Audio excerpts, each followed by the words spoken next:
আপনারা কি জানেন মান তারাকা সালাতান মুতাআম্মিদান ফাকাদ কাফার, যে ব্যক্তি ইচ্ছাকৃতভাবে বিনা ওজরে, কোনো ওজর নাই, ইচ্ছাকৃতভাবে নামাজ ছেড়ে দিল, ত্যাগ করলো, সে ব্যক্তি কুফরি করলো। এখন আপনি বলেন কুফরি যে ব্যক্তি করে সে কি হয়? যদি আমরা ধরেও নেই সে মন থেকে নামাজ অস্বীকার করে না, অলসতা বশত পড়ে নাই, তারপরেও তো কাজটা ফাঁসে, কি তাই নয় কি? আচ্ছা, তো আজকের প্রথম নসিহত হচ্ছে 5 ওয়াক্ত নামাজ মৃত্যুর আগ পর্যন্ত কেউ ছাড়বেন না।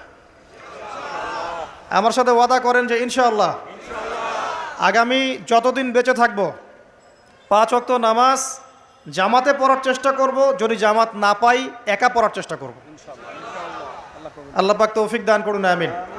আজকে যদি এই কথাটাই শুধু বাসায় নিয়ে যেতে পারেন যে 5 ওয়াক্ত নামাজ আর জীবনে ছাড়বো না, আমাদের আজকের মাহফিল সফল।